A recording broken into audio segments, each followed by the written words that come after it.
जय श्री राधे, जय श्री कृष्ण। भक्तजनों, आइए आरंभ करते हैं आज की कथा। ये कथा है नरसी भगत की। जब ये पैदा हुए तब ये ना तो बोल सकते थे और ना कुछ सुन सकते थे। इस बात से इनकी दादी बहुत परेशान रहती थी।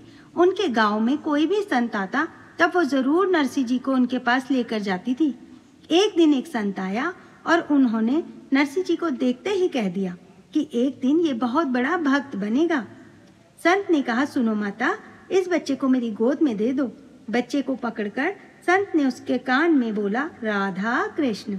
यह सुनते ही पहला शब्द जो नरसी जी ने कहा वो था राधा कृष्ण, और उस दिन के बाद उनके मुख में सिर्फ राधा कृष्ण बस गया। उस दिन से उन्होंने भगवान की इतनी भक्ति करी कि भगवान ने उनको बहुत सारा धन दिया, इतना कि कहते हैं उनकी 12 पीढ़ी बैठकर खा सकती थी।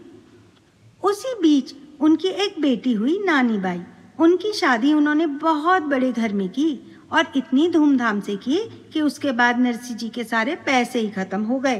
पैसे खत्म होते ही नानी बाई के ससुराल वालों ने नरसी जी के साथ रिश्ता ही खत्म कर दिया। अब नानी बाई ने अपने पिता को अपनी बेटी की शादी में बुलाने के लिए मायरा, जो एक शादी की रीत है जिसमें ननिहाल के लोग शगुन लाते हैं, उसके लिए निमंत्रण भेजा और साथ ही एक लंबी चौड़ी मांगों से भरा पर्चा भेजा जिसमें सोने, चांदी, हीरे, मोती आदि आदि अन्य सामान की मांग थी। अब नरसी जी ने जब ये कागज देखा तो वह बिल्कुल भी परेशान नहीं हुए, बल्कि बहुत खुश हुए। उन्होंने सोचा, ये तो ठाकुर जी जो नानी के भाई हैं वह खुद ही मायरा भर देंगे। वो 16 अंधे साधुओं के साथ नानी बाई की ससुराल पहुंचे। वहां उन्हें खाली हाथ देख उनकी बहुत बेइज्जती की गई। नरसी जी ने अपनी बेटी से बोला, जाकर और पर्चा लिखवा कर ला। और सोचने लगे, इतनी देर में मुझे भगवान को डांटने का मौका मिल जाएगा। और जाकर ठाकुर जी को कहने लगे, क्या कर्मा तेरी मौसी लागे, क्या मीरा तेरी काकी लागे। हाँ, कर्मा ने तुझे खिचड़ा खिलाया, मीरा ने तुझे दूध पिलाया, खाने पीने के लिए तो तुरंत पहुंच जाता है, और जहाँ अपने पैसे लगे वहाँ इसको इतना वक्त लगता है।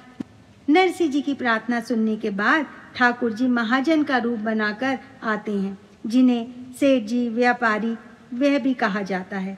यह कथा 500 साल पुरानी है। उस समय भगवान ने 56 करोड़ का मायरा भरा था। उसी को हम कहते हैं नानी बाई का मायरा।